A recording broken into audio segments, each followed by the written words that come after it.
अच्छा जी, आज के लेक्चर के अंदर हमने जो ऑब्जेक्ट डिटेक्शन के कॉन्टेक्स्ट में जो हम बातें कर रहे हैं, इंशाल्लाह आज कोशिश करेंगे उन्हें वाइंड अप करने।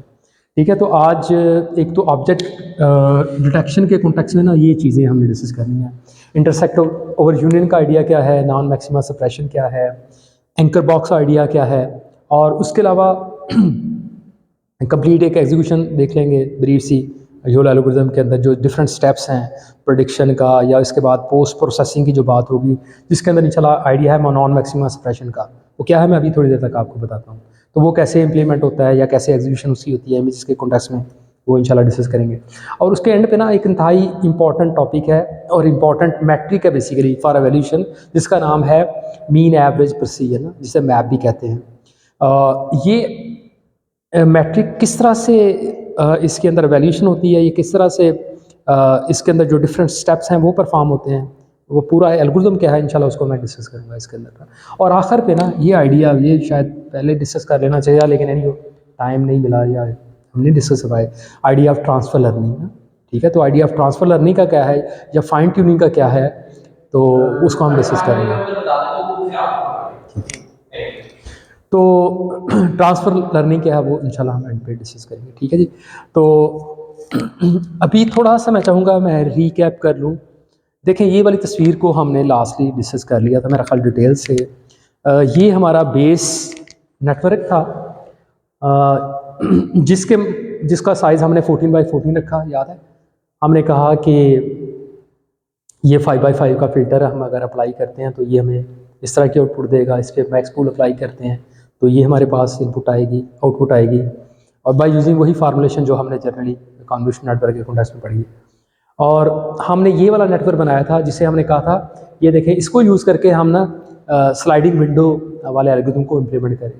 अब आप यानी कि इस नेटवर्क को, इससे प्रीवियस जो नेटवर्क था वो जिसके अंदर याद है आपको, यहाँ पे फुल्ली कनेक्टेड नेटवर्क था, फुल्ली कनेक्टेड लेयर थी, जिसके अंदर 400 न्यूरॉन्स थे। यहाँ भी फुल्ली कनेक्टेड लेयर थी जिसके अंदर 400 न्यूरॉन्स थे, और फिर आखिरी एक यूनिट था हमारे पास अगर बाइनरी क्लासिफिकेशन की हम प्रॉब्लम सॉल्व कर रहे थे।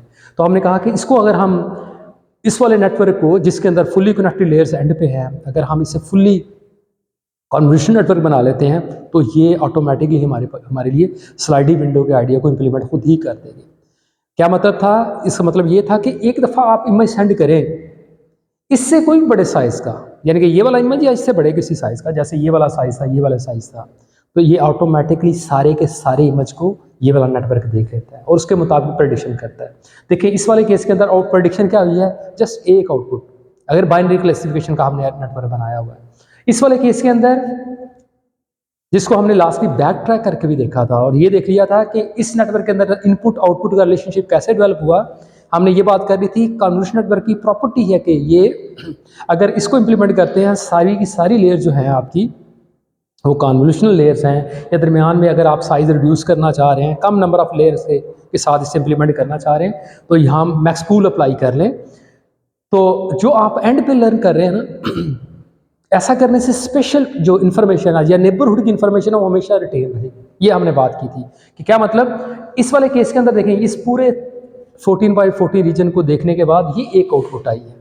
अब अगर मैं इसको 16 बाई 16 का इनपुट देता हूँ तो ये नेटवर्क क्या प्रोड्यूस मुझे करता है, ये 2 बाई 2 बाई 4 की आउटपुट प्रोड्यूस करता है। सॉरी, यहाँ पे 4 की, सॉरी, ये जो है ना बाइनरी क्लासिफिकेशन नहीं बल्कि सॉफ्ट मैक्स हमने इम्प्लीमेंट कर लिया था एंड पे, याद है। यानी कि यहाँ पे जो आउटपुट्स हैं 4 आ रही हैं, इस वॉल्यूम के अंदर भी आउटपुट 4 आ रही हैं। ठीक है, क्या मतलब, ये इस तरह का हमारा वॉल्यूम है। 4 आउटपुट में क्या, C1, C2, C3 और C4। सही है। तो अब हमने कहा कि अब इस एक वॉल्यूम, ये 1 बाय 1 का जो 1 बाय 1 बाय 4 का ये जो वॉल्यूम है, इसका रिलेशनशिप किसके साथ है, इस 14 बाय 14 बाय 13 इनपुट के साथ है। अब मैं अगर इस वेट्स बिल्कुल यही सेम रखूं, ठीक है, और कन्वोल्यूशन लेयर्स को इम्प्लीमेंट करूं, अब मैं इनपुट देता हूं 16 बाय 16 का, और अगेन अगर आप इन फिल्टर को अप्लाई कर दें तो इसकी आउटपुट क्या आएगी, इसकी आउटपुट आएगी 2 बाई 2। ठीक है, 2 बाई 2 बाय 4।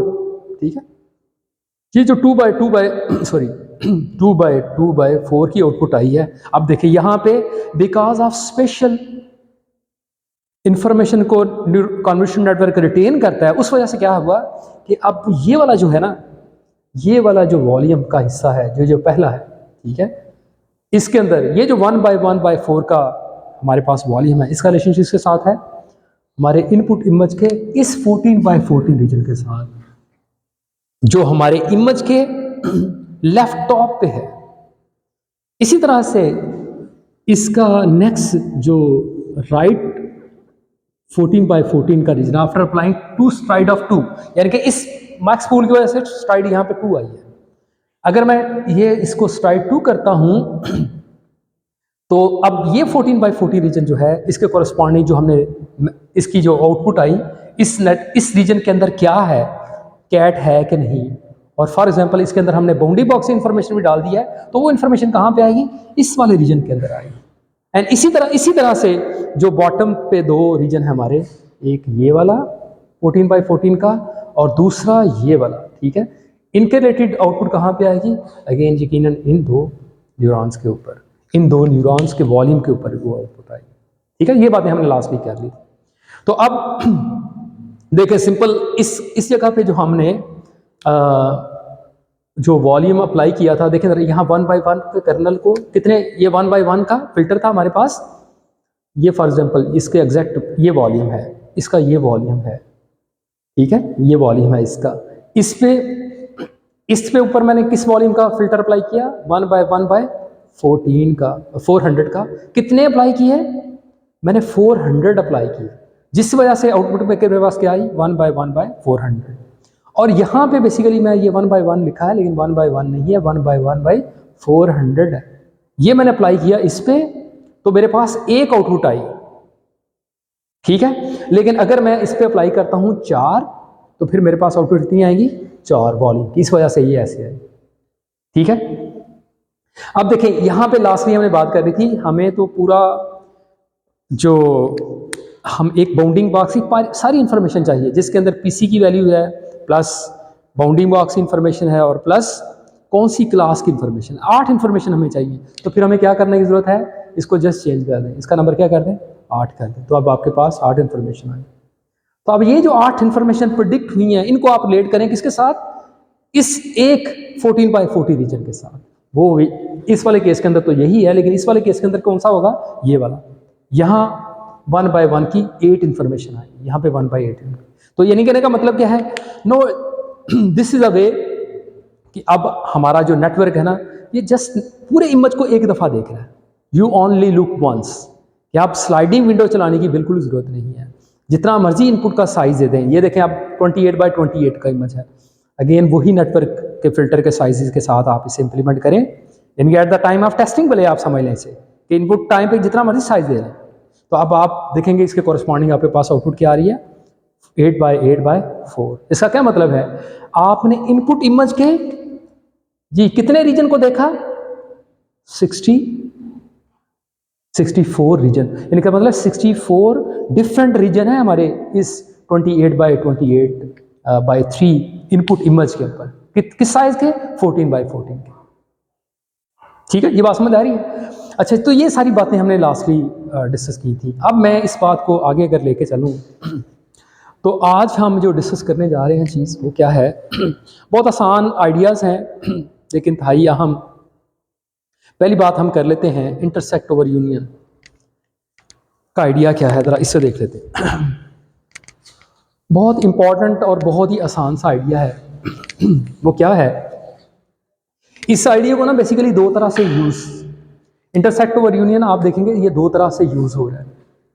एक, हम इसे एवेल्युएशन के लिए, मतलब आपने ट्रेनिंग कर ली है और जब आप टेस्टिंग करने लगे हैं ना, तो इस मैट्रिक को यूज़ कर लें।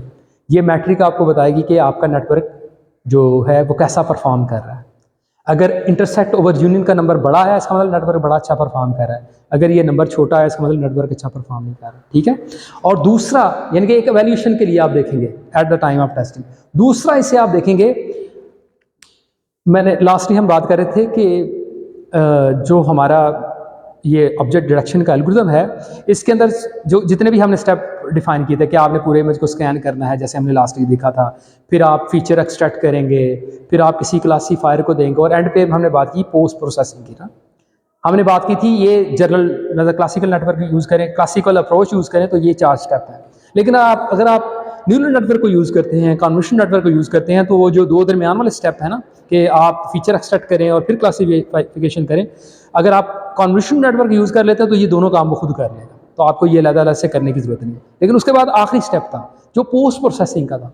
तो पोस्ट प्रोसेसिंग का मतलब क्या कि आपने बड़ी सारी प्रेडिक्शन कर ली है, आप ये चाहते हैं जो सही वाली प्रेडिक्शन है जिस वो हमें नजर आए, हमारा नेटवर्क सिर्फ हमारा जो मॉडल है जिस उन्हें प्रेडिक्ट करे, तो वो किस तरह से इंश्योर करेगा? वो आइडिया है नॉन मैक्सिमा सप्रेशन का। बिल्कुल वैसे ही जैसे हमने एज डिटेक्शन के केस के अंदर देखा था। हमने देखा अगर वहाँ पे कोई पिक्सल कहती है कि मैं एज हूँ, तो वो अपने नेबरहुड के अंदर कंपेयर करती थी इंटेंसिटी वैल्यू कि क्या वाकई मैं उनसे बड़ी हूँ, अगर बड़ी हूँ तो देन मैं एज हूँ, अदरवाइज नहीं हूँ। तो इसी तरह का आइडिया यहाँ पे भी होगा। तो अभी मैं बात कर रहा हूँ नॉन मैक्सिमा सप्रेशन इंप्लीमेंट करने के अंदर भी ना ये इंटरसेक्ट ओवर यूनियन का आइडिया जो है ना वो यूज होगा, ठीक है। यानी कि यहाँ पे दोबारा से इस बात को इंटरसेक्ट ओवर यूनियन आप 2 तरह से यूज करेंगे। एक तो ग्राउंड ट्रुथ को, मतलब ये फॉर एग्जांपल मैं कहता हूँ ये मेरी ग्राउंड ट्रुथ है, जो रेड आपको बॉक्स नजर बाउंड्री बॉक्स नजर आ रहा है, तो इसके कॉरस्पॉन्डिंग जो पर्पल कलर का है ये प्रेडिक्शन है। आप ग्राउंड ट्रूथ को और आपकी जो प्रेडिक्शन बाउंड्री बॉक्स है इनको कंपैरिजन करेंगे, उस वक्त भी इंटरसेक्ट ओवर यूनियन यूज करेंगे। और इसी तरह से दूसरा, आपने जो प्रेडिक्ट किया और आपके हमसायों ने भी, मतलब नेबरहुड के अंदर जो रीजन है उसने भी प्रेडिक्ट किया। हम ये चाह रहे हैं कि बड़े सारे जो नेबरहुड के अंदर रीजन है वो एक ही ऑब्जेक्ट को डिटेक्ट कर रहे हैं और बाउंड्री बॉक्स दे रहे हैं, तो उन बाउंड्री बॉक्स के अंदर ओवरलैपिंग हो रही है, तो वहां पे भी आप देखेंगे कि इंटरसेक्ट ओवर यूनियन का आइडिया यूज होता होगा। वो कैसे होगा अभी मैं आपको बताता हूँ। अच्छा, ये सबसे पहले इंटरसेक्ट ओवर यूनियन, यहाँ ये बात समझ आ रही है क्या करना है जी? एरिया ऑफ यूनियन, यानी कि ये देखें ये दोनों के दरमियान कॉमन एरिया ये है, डिवाइडेड बाय इंटरसेक्ट वाला एरिया ये है, ठीक है, जो कॉमन है, और divided by area of whole region, क्या आप दोनों को मिला के जो यूनियन जो बनता है रीजन या एरिया, वो उसे आपसे डिवाइड कर दें। This is called a intersect over union. अच्छा, मैं अभी ना कुछ एग्जांपल आपको शो करता हूँ। अच्छा, एक और चीज़ यहाँ पे ना एक इंपॉर्टेंट बात है, जनरली लोग ना डिफरेंट मैट्रिक्स को यूज़ करते हैं। यहाँ इंटरसेक्ट ओवर यूनियन की वैल्यू यकीनन एक बड़ा नंबर आएगा अगर दोनों विंडो एक दूसरे को ओवरलैप हुई होंगी, ठीक है। अगर एग्जैक्टली ओवरलैप हुई होंगी तो नंबर आएगा 1, ठीक है। अगर कम ओवरलैप हुई है तो उसके मुताबिक नंबर छोटा आएगा। अच्छा, जनरली लोग ना ये वाला नंबर यूज़ करते थे, क्या कि ये जस्ट लाइक अ थ्रेशोल्ड, कि अगर 0.5 से वैल्यू बड़ी है ना तो इसका मतलब है यहाँ पे ऑब्जेक्ट है, ये आपने सही ऑब्जेक्ट डिटेक्ट कर लिया। मतलब अगर ये आपने वैल्यूशन प्रेडिक्शन की है, ये आपकी प्रेडिक्शन सी पर्पल कलर की, उसे आपने कंपेयर किया किसके साथ? येलो कलर की ग्राउंड ट्रुथ के साथ बाय यूजिंग दिस फार्मुलेशन, और अगर आप इंटरसेक्ट ओवर यूनियन की वैल्यू 0.5 से बड़ी आई है तो इसका मतलब है आपकी प्रेडिक्शन रीजनेबल है, ठीक है। अभी मैं थोड़ी सी कुछ एग्जांपल आपको दिखाता हूँ ताकि इस आइडिया को हम थोड़ा सा और रिफाइन कर लें। जैसे कि पहले मेरा ख़ाला एग्जांपल मैं आपको दिखाता हूँ, फिर मैं इस स्लाइड देखिए जी। ऐसे यहाँ पे ये स्लाइड्स बेसिकली मिचिगन यूनिवर्सिटी के प्रोफेसर हैं, उनकी तस्वीर यूट्यूब पे मैंने देखी, वो ऐसा जैसे उनकी तस्वीर है, जस्टिन जॉनसन उनका नाम है, ये उनकी स्लाइड्स हैं। तो जस्ट उन्होंने इस सारे आइडिया को डिस्कस किया था, तो मुझे कुछ मुनासिब लगी चीज़ें, तो मैंने कहा चलो आपसे शेयर करते हैं। जैसे यहाँ पे आपको नज़र आ रहा है कि ये हमारी प्रेडिक्शन है जो कि आपको यहाँ पे ब्लू कलर के अंदर नज़र आ रही है, और ये यहाँ पे पर्पल ग्रीन कलर के अंदर हमारा ग्राउंड ट्रुथ है। तो इन दोनों एरियाज़ को अगर हम डिवाइड करें इंटरसेक्ट और यूनियन के, तो हमारे पास इंटरसेक्ट ओवर यूनियन की वैल्यू। अच्छा, इसको ना लोग जैकार्ड सिमिलैरिटी के नाम से भी याद करते हैं, इसे हम इस तरह से भी इस नाम से भी याद करते हैं या कहते हैं, लेकिन हम कंप्यूटर विजन के अंदर या ऑब्जेक्ट डिटेक्शन कम्युनिटी के अंदर इसको इंटरसेक्ट ओवर यूनियन की मैटर के साथ ही इसको इंट्रोड्यूस करवाते हैं हम लोग। अच्छा जी, अब ज़रा ये कुछ एग्जांपल हैं, बड़ी तवज्जो से देखें प्लीज़। ये देखें ज़रा, आपको अंदाज़ा होगा यहाँ से, जैसे मैं प्रीवियस एग्जांपल दिखाऊँ ना, मेरा ख्याल है मैं एक तस्वीर मिस कर गया हूँ वहाँ से। ये देखें यहाँ पे इंटरसेक्ट ओवर यूनियन की जो वैल्यू आई है ना, ये तकरीबन वैल्यू है 0.5, ठीक है। और अब ज़ाहिरन आपको लग रहा है कि ये तो ज़्यादा नंबर आना चाहिए, लेकिन हकीकत में ये नंबर है। अभी आपको और अंदाज़ा होता है। ये जैसे ये है, इस केस के अंदर इंटरसेक्ट ओवर यूनियन की वैल्यू क्या आई है? 0.7। अच्छा, जरी लोग कहते हैं कि 0.5 से बड़ी नंबर आए तो एक डिसेंट वैल्यू, लेकिन 0.7 से बड़ी वैल्यू आ रही तो that consider as a very good number. और इसी तरह से अगर इंटरसेक्ट ओवर यूनियन की वैल्यू जो है वो 0.9 से ज़्यादा आ जाए ना, तो लोग कहते हैं ये ऑलमोस्ट परफेक्ट है, ठीक है। तो होप्स हो क्या इससे आपको अंदाज़ा हो रहा होगा कि किस तरह का ओवरलैप हो तो उसकी वैल्यू, इंटरसेक्ट ओवर यूनियन की वैल्यू कैसी करके आती है, ठीक है जी। अच्छा जी, अच्छा इसको ना मैं एक दो चीज़ों के साथ रिलेट करना चाह रहा हूँ। हाँ जी, ये कुछ टर्म हमने जिनका जिक्र पहले भी किया है। टर्म है, अभी हमने जो वैल्यूएशन की मैट्रिक की मैंने बात की है ना, जिसको हमने कहा मैप, मीन, एवरेज, प्रेसिजन। उसके अंदर बेसिकली प्रेसिजन और रिकॉल जो दो वैल्यूएशन की मैट्रिक है उन्होंने इस्तेमाल होना। प्रेसिजन रिकॉल का हमने स्टार्ट पे भी, लेक्चर के स्टार्ट पे भी हमने एज की डिटेक्शन की जब बात कर रहे थे उस वक्त जिक्र किया था, दोबारा आज उसे देखते हैं। लेकिन उससे पहले ना मैं ऑब्जेक्ट डिटेक्शन के कॉन्टेक्स्ट में ना ये दो टर्म जो हमने कहा, ट्रू पॉजिटिव क्या है और फॉल्स पॉजिटिव क्या है और फॉल्स नेगेटिव क्या है, उसकी बात कर रहे हैं। इससे पहले मैं चाहूँगा पुरानी बात उसे भी ध्यान में रखिएगा, ठीक है। उससे पहले रिलेट कर लें। हमने कहा एक तरफ हमारा ग्राउंड ट्रुथ है, पॉजिटिव एग्जाम्पल और नेगेटिव एग्जाम्पल, एक तरफ हमारी प्रिडिक्शंस हैं, ये भी पॉजिटिव और नेगेटिव। अगर हमारा एल्गोरिथम एक चीज़ को प्रिडिक्ट करता है, कहता है यहाँ पे ऑब्जेक्ट है, और ग्राउंड ट्रुथ के अंदर भी वो ऑब्जेक्ट है, तो इसका मतलब क्या है? This prediction is called true positive. और इसी तरह से अगर हकीकत में वो ऑब्जेक्ट नहीं है, लेकिन हमारा ऑब्जेक्ट, हमारा एल्गोरिथम उसे प्रिडिक्ट करता है कि ये ऑब्जेक्ट है, then this example is belong to a fall positive category, ठीक है। लेकिन अगर ग्राउंड ट्रुथ कहता है कि ये एक पॉजिटिव एग्जाम्पल है, लेकिन हमारा एल्गोरिथम उसे कहता है ये जो है नेगेटिव एग्जाम्पल है, this is called a false negative. और इसी तरह से ये वाली एग्जाम्पल क्या कहलाएगी? True negative. अच्छा, ट्रू नेगेटिव का कोई लेना देना ज़्यादा नहीं है हमारी डिस्कशन के अंदर। हमारी डिस्कशन के अंदर रिकॉल और जो प्रेसिजन है वो इन्हीं तीन टर्म से जो है ना वो हम कंप्यूट करेंगे, ठीक है। अभी इन टर्म को दोबारा से यहाँ पे देखें ये ट्रू पॉजिटिव है कि नहीं, ज़रा बड़ी तवज्जो से देखना है। ये अब कैसे यहाँ डिफरेंट होने लगी है बात, जो पुरानी बातें हमने पहले की हुई हैं। देखें ये ट्रू पॉजिटिव है, ट्रू पॉजिटिव के साथ दो चीज़ें जुड़ी हैं, इस बात को ध्यान में रखना है। एक तो जो है ना एक चीज़ है जो आप क्लास प्रिडिक्ट कर रहे हैं, क्या उसका नंबर 0.5 से बड़ा है कि नहीं, ठीक है। अगर वो 0 से बड़ा है तो इसका मतलब है आपकी जो प्रिडिक्शन है वो सही है, ठीक है। जैसे इस वाले केस के अंदर ये वाला जो आपको येलो बॉक्स नजर आ रहा है ये प्रिडिक्शन का है, जो रेड है ये हमारा ग्राउंड ट्रुथ है। अब आपने प्रिडिक्ट क्या किया कि बर्ड क्लास, हाँ वो है, इसका मतलब क्या है? ये बर्ड इसलिए यहाँ पे हाईलाइट करके नजर आया कि इसके अंदर कॉरस्पॉन्डिंग जो पीसी की वैल्यू थी ना, याद है ना, हमारा जो प्रिडिक्शन वेक्टर है उसके अंदर 8 टर्म है, एक है पीसी, दूसरा हाँ जी यहाँ b x, b y, b डब्ल्यू, पी एच, बी डब्ल्यू, C1, C2 और C3।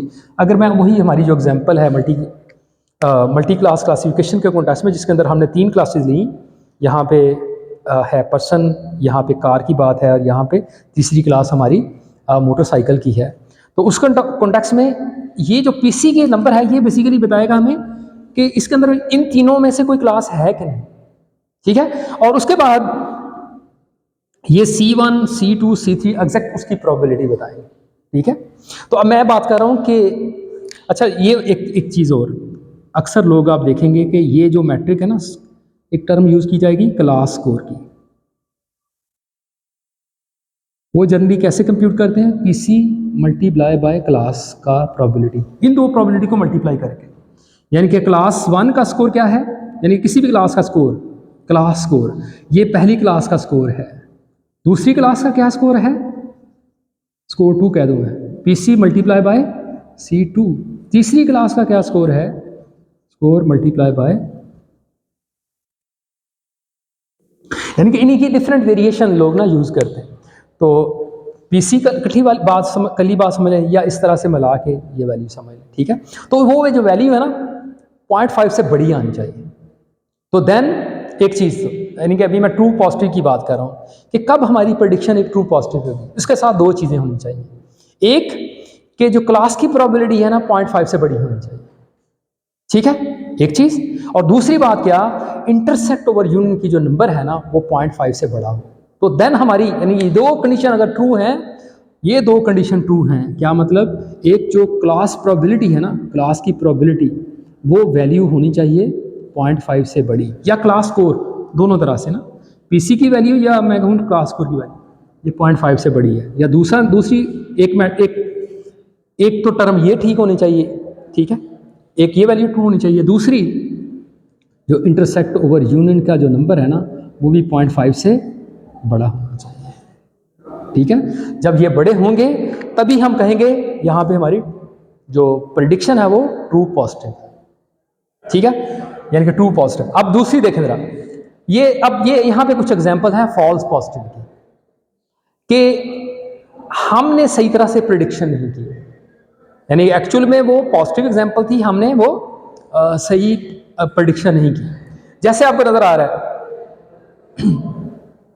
ये यहाँ पे रॉन्ग क्लास जो आपने प्रेडिक्शन की है ना, इसका मतलब है यहाँ पे आपकी क्लास का जो नंबर था बहुत ही छोटा आया। ये बात समझ आ रही है, यानी कि आपकी क्लास के अंदर जब क्लास स्कोर था ना वो बहुत छोटा नंबर आया, सबसे बड़ा नंबर किसके कॉरस्पॉन्डिंग आया, कैट के कॉरस्पॉन्डिंग आया। इस वजह से वो आपको यहाँ पे नजर आ रहा है। यही है ना सॉफ्ट मैक्स, यहाँ पे हमने नंबर को मल्टीप्लाई करके दिखाया आपको, यहाँ पे जस्ट लेबल दिखा रहे हैं जिस क्लास का सबसे बड़ा लेबल है, इसका मतलब मिस क्लासिफिकेशन। तो ये वाली जो टर्म थी, ये वाली कंडीशन फॉल्स हो गई, इसका मतलब है जो है फॉल्स पॉजिटिव। इसी तरह से इस वाले केस के अंदर इंटरसेक्ट ओवर यूनियन की वैल्यू जो है 0.5 से छोटी है, प्रेडिक्शन आपकी बिल्कुल ठीक है, बर्ड की है, ठीक है, दूसरी क्लास आपने बर्ड की क्लास प्रेडिक्ट कर ली है, ठीक है, लेकिन इंटरसेक्ट ओवर यूनियन की वैल्यू छोटी है। हाँ जी, अब तीसरा केस क्या है, अगेन यहाँ पे भी इंटरसेक्ट ओवर यूनियन की वैल्यू 0.5 से छोटी है, तो ये भी क्या है, फॉल्स पॉजिटिव। और वो नो फॉल्स नेगेटिव वाला केस कौन सा है, आपने कोई प्रेडिक्शन नहीं की, ठीक है। तो ये इन बातों को याद रखिएगा, ये हमारी काम आएंगी अभी थोड़ी देर तक। तो ये था जनाब सारा कुछ इसके बारे में। अब जरा हम अगली बात करने लगे, नॉन मैक्सिमा सप्रेशन। देखें, ऑब्जेक्ट एक्शन के हमने कॉन्टेक्स्ट में बात कर ली थी। ये ऑब्जेक्ट एक्शन के कॉन्टेक्स्ट में क्या है, ऑब्जेक्ट डिटेक्शन के एज डिटेक्शन के कॉन्टेक्स्ट में हमने कहा था कि अगर कोई पिक्सल, जैसे ये वाली पिक्सल है, ये कहती है कि मैं एज हूं, ठीक है, तो आपने क्या करना है, इसकी इंटेंसिटी वैल्यू इसके नेबरहुड के अंदर, इसकी इंटेंसिटी वैल्यू इसके नेबरहुड के अंदर, मतलब इस डायरेक्शन के अंदर आप चेक कर लें, अगर इसकी इंटेंसिटी वैल्यू इन दोनों से बड़ी है तो देन ये एज है, अदरवाइज इसको सप्रेस कर दें, ठीक है। बिल्कुल यही आइडिया यहाँ पे भी यूज होगा, कहाँ पे, ऑब्जेक्ट डिटेक्शन के कॉन्टेक्स्ट में। देखिए यहाँ पे क्या है, जैसे मैं अभी थोड़ी देर पहले आपको दिखा रहा था कि यहाँ पे एक ही, जैसे भी हमारा एग्जांपल 16x16 का इमेज है, 16x16 का इमेज है, तो वहाँ पे क्या है, ये देखें जरा, ये 16x16 का इमेज है हमारा। तो इसके अंदर हमने देखा कि हमारे पास कितने रीजन हैं 14x14 के, जी 16x16 का इमेज था, तो इसके अंदर हमारे पास 4, हमारे इसके कॉरस्पॉन्डिंग जो हमारी आउटपुट आई वो कितनी आई, 2x2x8 का जो वॉल्यूम था वो प्रेडिक्ट हुआ, सही है। यानी कि 4 प्रेडिक्शन हमने की, ये 4 प्रेडिक्शन की, 1 2 3 4। अब इसके अंदर क्या है कि ये जो पहला रीजन है, ये जो हमारा पहला रीजन है, ये पहला 14x14 का हो सकता है। फॉर एग्जांपल मैं यहाँ पे ना एक कार, जस्ट इसको पहले एक्सप्लेन कर लेते हैं इसको ना, ये मेरा पहला 14x14 का रीजन था और इसके अंदर ना यहाँ करके कहीं कार थी, फॉर एग्जांपल मैं कहता हूँ यहाँ पे, इसके कॉरस्पॉन्डिंग आपने ऐसा कोई बाउंडिंग बॉक्स बनाया, ठीक है, this car is belong to this region, ऐसे ही है ना। इसका जो आप लेबल बनाएंगे, ठीक है, इस इस रीजन के कॉरस्पॉन्डिंग जो लेबल बनाएंगे तो उसके अंदर क्या होगा, पीसी की value 1, b x b y b h b डब्ल्यू, और C1 हमने रखा था पर्सन के कॉरस्पॉन्डिंग, कार के कॉरस्पॉन्डिंग 1 और बाइक के कॉरस्पॉन्डिंग 0। तो ये लेबल बना, ये है हमारा वाई लेबल। अब देखें, अब मैं इसके कॉरस्पॉन्डिंग, ये इसके इस रीजन के कॉरस्पॉन्डिंग ये लेबल बना। अब इसके कॉरस्पॉन्डिंग क्या रीजन है जी, इसके इस रीजन के कॉरस्पॉन्डिंग ये दूसरा है, ये जो ओवरलैपिंग रीजन है ये दूसरा 14/14। शाबाश, उसके मुताबिक बताएंगे तो यकीनन यही इसी तरह का बनेगा, लेबल इसी तरह का बनेगा, लेकिन फ़र्क क्या होगा, ये बी एक्स की इंफॉर्मेशन, बी वाई की इंफॉर्मेशन, बी एच की इंफॉर्मेशन, बी डब्ल्यू की इंफॉर्मेशन, ये चेंज हो जाएंगी, ऐसे है ना, तो नई इंफॉर्मेशन होंगी, और प्लस 0 1 और 1। इसी तरह से जो तीसरा बनेगा, मतलब आप, ये मैं दूसरा आपको शो कर रहा हूँ, ये वाला दूसरा था हमारा, ठीक है, ये वाला दूसरा रीजन। अब तीसरा रीजन क्या होगा कि आप 2 लोकेशन नीचे आए और ये तीसरा रीजन आपका। अब तीसरा आप एक बाउंडिंग बॉक्स बनाएंगे, ठीक है, यानी कि इस इमेज के कॉरस्पॉन्डिंग, इस तीसरे रीजन के कॉरस्पॉन्डिंग हमारे पास एक तीसरा लेबल बनेगा, और इसी तरह से एक चौथा लेबल बनेगा जब मैं इस रीजन की बात करूंगा। तो आप देखें इस छोटी सी एग्जाम्पल के अंदर, इस डमी एग्जाम्पल के अंदर हमारे पास 4 ओवरलैपिंग रीजन है। मतलब क्या, चारों के चारों रीजन के अंदर वो कार आ रही है, और चारों के चारों रीजन की जो प्रेडिक्शन यहाँ पे होगी ना, ये 1 2 3 4 5, इससे कॉरस्पॉन्डिंग जो एक्चुअल हमारे लेबल प्रेडिक्ट होंगे, वहाँ पे जो प्रेडिक्शन होगी सभी के सभी के जो वैल्यूज़ है ना, यहाँ पे एक तो y की वैल्यू 1 आनी चाहिए, और दूसरा यहाँ पे बाउंडिंग बॉक्स इंफॉर्मेशन भी आएगी, और यहाँ C1 की कॉरस्पॉन्डिंग 0 होना चाहिए स्कोर, यहाँ पे 1 और यहाँ पे 0 होना चाहिए। सभी के सभी ये यहाँ को कॉन्फिडेंस स्कोर शो करेंगे ऐसे ही, और यहाँ कुछ प्रोबेबिलिटी शो करेंगे। तो अब हमने यहाँ पे चारों के चारों क्लेम करते हैं कि यहाँ पे मेरे रीजन के अंदर कार है, तो हम उनमें से किसको सिलेक्ट करना है, जस्ट एक को सिलेक्ट करना है। बिल्कुल वैसे ही जैसे आप जिस तरह से आपने एज डिटेक्शन के अंदर, ये देखें जरा, इस वाले रीजन के अंदर आपका एज था, तो उसके नेबरहुड ने भी कहा मैं एज हूँ, उसने भी कहा मैं एज हूँ, तो उनमें से आपने एक को सिलेक्ट किया था, ठीक है। बिल्कुल ऐसे ही सिलेक्शन करनी है कि अगर किसी का कॉन्फिडेंस स्कोर सबसे ज़्यादा है तो उसको आपने सिलेक्ट करना है विद सम और कंडीशंस। तो कंडीशन क्या है मैं भी आपको बता रहा हूँ, ये मेरी बात समझ आई, प्रॉब्लम समझ आई ना, कि ओवरलैपिंग रीजन्स हैं, ओवरलैपिंग यानी कि विंडो जो है वो ओवरलैप हो रही है, नेबरहुड के अंदर जो रीजन है वो कह रहे हैं हम बिलोंग करते हैं इस कार से, ठीक है, तो उनमें से आपने किस एक को सिलेक्ट करना है। तो वो अगेन यहाँ पे by using the idea of non maximum expression उसे हम इम्प्लीमेंट करेंगे, ठीक है। तो वो कैसे करके अब मैं वो आपको बताने लगा, बड़ी तवज्जो से प्लीज़ आपने देखना है, बहुत आसान सी बात है, यहाँ पे सारी चीज़ें हाईलाइट करती हैं। अब देखें ना, यहाँ पे इंटरसेक्ट ओवर यूनियन दोबारा इम्प्लीमेंट होने लगे, बड़ी तवज्जो से प्लीज़। अच्छा जी, दोबारा से हमारे इस केस के अंदर हमने कितनी क्लासें ली हैं जी, 1 2 3। अब आपने नॉन मैक्सिमम सप्रेशन फंक्शन को ना कॉल करना है कितनी दफ़ा, 3 दफ़ा कॉल करना है। जितनी आपकी क्लासें हैं उतनी दफ़ा इस वाले फंक्शन को समझ लीजिए, दूसरा फंक्शन उसे आपने कॉल करना है।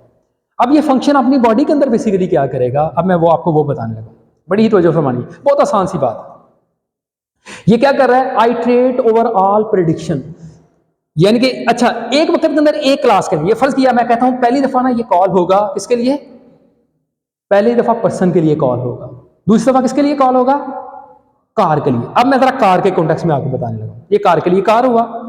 अब हमने कितनी, इसने क्या कहा जी, आइट्रेट ओवर ऑल प्रेडिक्शन, हमने कितनी प्रेडिक्शन की हैं कार के कॉन्टेक्स्ट में, कितनी प्रेडिक्शन हुई है पूरे इमेज के, 4, ठीक है। चारों की चारों जो है वो क्लेम कर रही हैं कि हम ऑब्जेक्ट से बिलोंग करते हैं। Pick the highest scoring box, क्या मतलब, बड़ी तवज्जो से इस बात को सुनना प्लीज। अब आपने पता क्या करना है, ये 4 की 4 जो प्रेडिक्शन आपकी हुई है ना, इनके पीसी वैल्यू, जो वैल्यू आई है, ये तो मैं वन शो किया, यकीनन 1 नहीं होगी, इनकी पीसी वैल्यू या स्कोर, क्लास स्कोर, जो अभी थोड़ी देर पहले मैंने आपको बताया, उसकी बुनियाद पे पता क्या करते हैं, इन चारों वैल्यू को सॉर्ट करते हैं। सॉर्ट करने से क्या होगा, डिसेंडिंग ऑर्डर के अंदर सॉर्ट करना है। क्या मतलब, सबसे जो बड़ा नंबर है वो टॉप पे आएगा। अब जिस विंडो की प्रोबेबिलिटी सबसे ज्यादा है ना, उसको आपने आउटपुट गिरा देना है। मतलब उसे कंसिडर कर ले कि ये वाकई एक्चुअल में ना ये वो रीजन है, ये वो बाउंडिंग बॉक्स है जिससे हमारा ये कार जो है ना ऑब्जेक्ट बिलोंग करता है।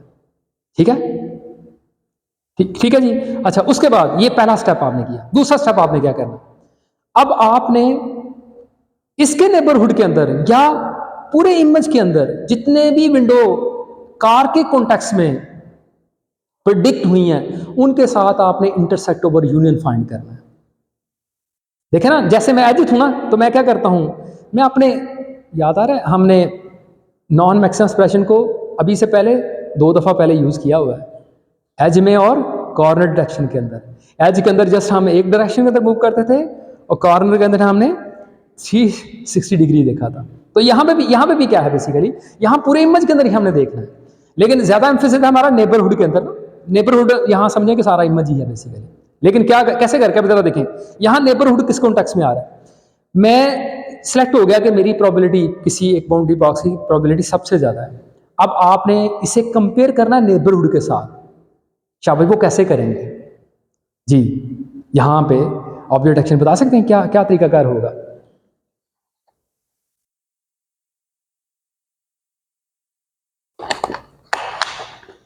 हमारा तो बहुत छोटा इमेज था ना, इसके अंदर ये वाला रीजन भी कह रहा है,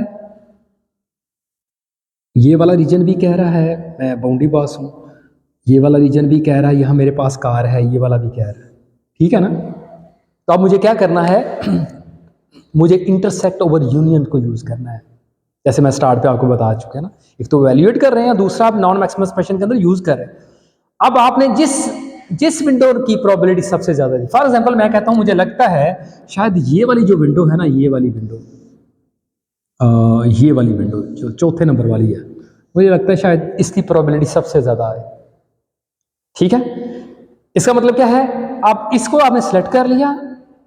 अब इसके अलावा जितनी भी और विंडो है उनके साथ आपने क्या फाइंड किया, इंटरसेक्ट ओवर यूनियन। और अगर इंटरसेक्ट ओवर यूनियन की वैल्यू एक खास नंबर आ गया, एक खास नंबर तक आ गई, मतलब मैं कहता हूँ 0.7 या इससे बड़ा नंबर आ गया, इसका क्या मतलब है शाबाश, ये बताएं। इसका मतलब है ये काफ़ी एक दूसरे को ओवरलैप है। जैसे ही इसका मतलब है ये जितने भी ओवरलैप हैं, इसका मतलब ये एक ही ऑब्जेक्ट को बिलोंग करने की कोशिश कर रहे हैं। तो फिर क्या करें, इन सभी को सप्रेस कर, सेलेक्ट किसे करें, जिसकी प्रोबेबिलिटी सबसे ज़्यादा थी। ये बात समझ आई है, यानी कि ऐसा करने से इन चारों की चारों जो विंडो हैं, इनमें से जस्ट एक आपने विंडो को प्रेडिक्ट कर लिया जिसकी प्रोबेबिलिटी सबसे ज़्यादा थी। ठीक है, ये बात समझ आ रही है। अब मैं इसको थोड़ा सा डिटेल से अभी एक दो एग्जांपल दिखाता हूँ आपको, देन होप्स के और बात क्लियर हो जाएगी। ठीक है, तो यही सारी चीज़ें यहाँ पे लिखी हुई हैं। अभी मैं आपको इसको एक डिमॉन्स्ट्रेट करके दिखाता हूँ। जैसे देखें जी, ये मैं एग्जांपल आपको दिखाता हूँ यहाँ पे, ये देखें जरा, ये मेरा ऑब्जेक्ट है, ये मेरा इमेज था। ठीक है, इसके अंदर हमने बेसिकली दो ऑब्जेक्ट्स को, बेसिकली दो ऑब्जेक्ट्स हैं हमारे पास, लेकिन जो बाउंडिंग बॉक्स प्रेडिक्ट किए हैं वो 4 है। ठीक है, अब नॉन मैक्सिमम एक्सप्रेशन कैसे काम करेगा। अगेन अगर मल्टीपल ऑब्जेक्ट हैं तो आपने जस्ट एक वक्त के अंदर एक ऑब्जेक्ट के लिए, एक क्लास के लिए आपने नॉन मैक्सिमम एक्सप्रेशन एल्गोरिथम को कॉल करना है। तो इस वाले केस के अंदर है ही हमारी डॉग, तो डॉग के लिए हम उसे कॉल करेंगे। अच्छा जी, उससे नॉन मैक्सिमम एक्सप्रेशन एल्गोरिथम ने बेसिकली क्या करना है, उसने इनमें से सबसे ज़्यादा प्रोबेबिलिटी जो वाली वैल्यू है ना, जो विंडो है, उसे सेलेक्ट करना है। कौन सी वाली है, ये वाली। ठीक है, ब्लू वाली, उसे उसने क्या कर लिया, सेलेक्ट कर लिया। उसके बाद क्या करना है, बड़ी बड़ी तवज्जो से प्लीज आप देखिए, उसके बाद फाइंड करना है इंटरसेक्ट ओवर यूनियन, किसके साथ, डॉग की इस पूरे इमेज के अंदर जितनी भी विंडो है उनके साथ क्या फाइंड कर लें, इंटरसेक्ट ओवर यूनियन। अब देखें, अगर मैं इसका इंटरसेक्ट ओवर यूनियन फाइंड करूं किसके साथ, ये जो मेरी पर्पल कलर की, डार्क पर्पल कलर की विंडो है, इसके साथ, यानी कि जिसकी प्रोबेबिलिटी कितनी है, 0.8, तो वो नंबर क्या आएगा, हमें लगता है वो कोई नंबर जो है ना वो 0.7 के करीब करीब आएगा, एक बड़ा नंबर आएगा। लेकिन अगर आप इस 0.7 वाली जो विंडो है, इसकी प्रोबेबिलिटी, इसकी इंटरसेक्ट ओवर यूनियन फाइंड करें किसके साथ, ये जो 0.7 वाली विंडो है बाउंड्री बॉक्स है, और ये जो 0.7 वाला बाउंड्री बॉक्स है, तो यकीनन इंटरसेक्ट ओवर यूनियन की वैल्यू कम आएगी। तो फिर क्या करेंगे आप, क्या करेंगे, जिससे इंटरसेक्ट ओवर यूनियन की वैल्यू 0.7 से बड़ी आई है उसे क्या कर दें, उसे डिस्कार्ड कर दें, उसे सप्रेस कर दें। नॉन मैक्सिमम सप्रेशन यही है ना कि मैं बड़ा हूं तो रिटेन करूं, अदरवाइज मुझे सप्रेस कर दें। तो यहां पे थोड़ा सा सप्रेस करने का अंदाज ऐसे है कि इसके अलावा जो विंडो जिसकी इंटरसेक्ट ओवर यूनियन की वैल्यू बड़ी आती है उसे सप्रेस कर दें। तो यहां हमने किसको सप्रेस कर देना है, कौन सी सप्रेस हो गई, ये वाली विंडो, ठीक है। ये हमारी ऑरेंज कलर वाली जो विंडो है वो क्या होगी, सप्रेस हो गई। मेरी बात समझ आ रही है? देखें मैं दोबारा से, नॉन मैक्सिमम सप्रेशन के अंदर ये समझे एक लूप चल रही है।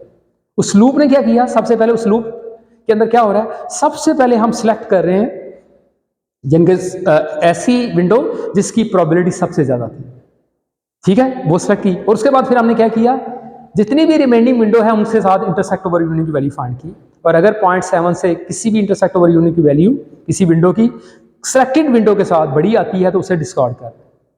ये एक लूप के अंदर चल गया। फिर दोबारा से इस लूप के अंदर ही हम दोबारा से दूसरी आइटरेशन होने लगी है। दूसरी आइटरेशन के अंदर देखा क्या जाए, ऐसे में उसकी कंडीशन क्या है, क्या और विंडोज हैं, क्योंकि इसको ना देखें, इसको हम डिस्कार्ड कर चुके हैं और इसे हम आउटपुट कर चुके हैं, ठीक है। अब टोटल विंडो कितनी बची, 2। ऐसा मतलब लूप के अंदर आ गया, हाँ जी 2 विंडोज अभी हैं।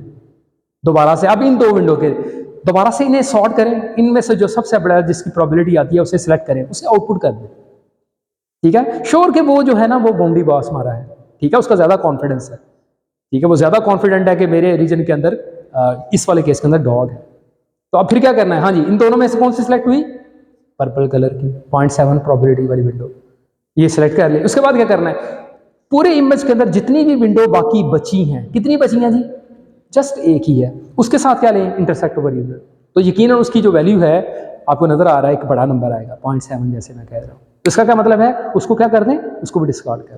जब मैं डिस्कार्ड करूंगा तो ऐसा करने से ये वाली विंडो भी गई, तो टोटल कितनी बची, 2। तो उन्हीं के अंदर आपको देखा नजर आ रहा है क्या है, object. This is the way के नॉन मैक्सिमम एक्सप्रेशन एल्गोरिथम यहाँ पे काम करता है, ठीक है जी। तो ये सारी डिटेल यहाँ पे लिखी हुई है, आप यहाँ पे पढ़ लीजिएगा। अच्छा जी, अब भी मज़ीद भी एग्जांपल मैंने यहाँ पे शेयर की हुई हैं, इसको भी आप देख सकते हैं। अच्छा जी, ये बात हो गई नॉन मैक्सिमम सप्रेशन की, इंटरसेक्ट ओवर यूनियन की भी बात हमने कर ली। अब अगला आइडिया, एंकर बॉक्स का आइडिया क्या है, बड़ी तवज्जो से प्लीज देखें जी। एंकर बॉक्स आइडिया ये है कि मेरा एक इमेज है, ये बेसिकली मैं ये जो आपको 3x3 रीजन नजर आ रहा है ना, ऐसे ही समझे, मेरे पास जो इनपुट इमेज था ना 14x14 केस के अंदर ही ना, मेरे पास इमेज था, इनपुट इमेज था, वो अगर 14x14x3 का इमेज है तो जो वॉल्यूम प्रोड्यूस होता था हमारे पास वो था 1 बाय, इसे चाहे 8 कर लें, ठीक है, इसे 4 कर लें, जैसे भी हमने 8 कर लिया था, ठीक है। अब मैं अगर इसको इनपुट देता हूं ना, इसको इनपुट देता हूं 19x19x3 का इमेज ना, तो ये आउटपुट पता क्या करेगा, ये आउटपुट करेगा वॉल्यूम किस साइज का,